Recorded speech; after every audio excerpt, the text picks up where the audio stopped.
The thing I think is most important to remember is the people who said that he was a Hitler lover weren't Democrats. They were Republicans. People who said that he was a fascist weren't Democrats. They were Republicans who worked for him. And so it's not just these elite Democrats over here, poisoning the well. You had a pretty broad consensus from Chomsky to the Cheneys, that was very, very concerned and remains concerned. And so I think it's not just on us to stop calling names. I think it's up to him to, as Allison said, with deeds show that he's not going to be those things. That's CNN contributor and special advisor to Obama ramping up the gaslighting by arguing that Republicans were actually the ones saying Trump was authoritarian. Welcome to Nurk News, I'm Nurkish, and it looks like sanity has prevailed and Trump will be our next president, which you'd imagine would trigger some sort of introspection from establishment media and Democrats, but they've only seemed to double down on their worst impulses. Fortunately, CNN had Scott Jennings on to provide a little clarity to these hysterical lunatics. This is a mandate. He's won the national popular vote for the first time for a Republican, for the first time since 2004. This is a big deal. This isn't backing into the office. This is a mandate to do what you said you were going to do. Get the economy working again for regular working class Americans, fix immigration, try to get crime under control, try to reduce the chaos in the world. This is a mandate from the American people to do that. I think I'm interpreting the results tonight as the revenge of just the regular old working class American, the anonymous American who has been crushed, insulted, condescended to. They're not garbage. They're not Nazis.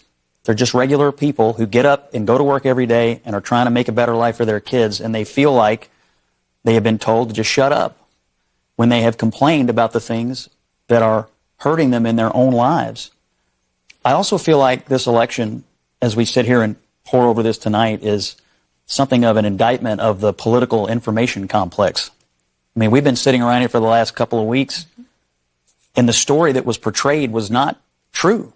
It's absolutely hilarious that you can almost feel the somber atmosphere radiating from the studio. It's like Jennings is giving a eulogy or something, which in some ways he is. I personally think last night was a middle finger to elites who've been playing victim as they spit in our face and lie to us repeatedly. And this is really starting to look like an emperor has no clothes moment for the old ruling class who've become completely out of touch with reality. I mean, we were told Puerto Rico was going to change the election. Liz Cheney, Nikki Haley voters. Women lying to their husbands. Before that, it was Tim Walz and the camo hats. Night after night after night, we were told all these things and gimmicks were going to somehow push Harris over the line. And we were just ignoring the fundamentals.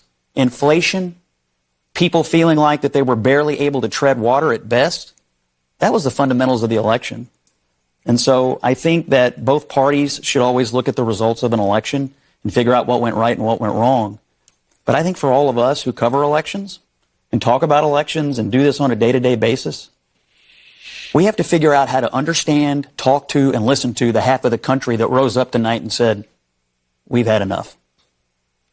Last night reminded me of that Thomas Sowell quote, "You can ignore reality, but you can't ignore the consequences of ignoring reality." And that's exactly what liberals have been trying to do for the past 8 years. They lied to us about Trump, they lied to us about grocery bills and inflation, about Biden being competent, and about Harris's popularity. They've lied so much that they don't even know what's true anymore, and last night they finally reaped what they sowed. But let me know what you think. Was Jennings right? What message were Americans sending last night? Let me know in the comments, and if you enjoyed this video, please give it a like and subscribe to the channel. That stuff really does help us out. Until then, this has been Nurk News. Thanks for watching. Bye!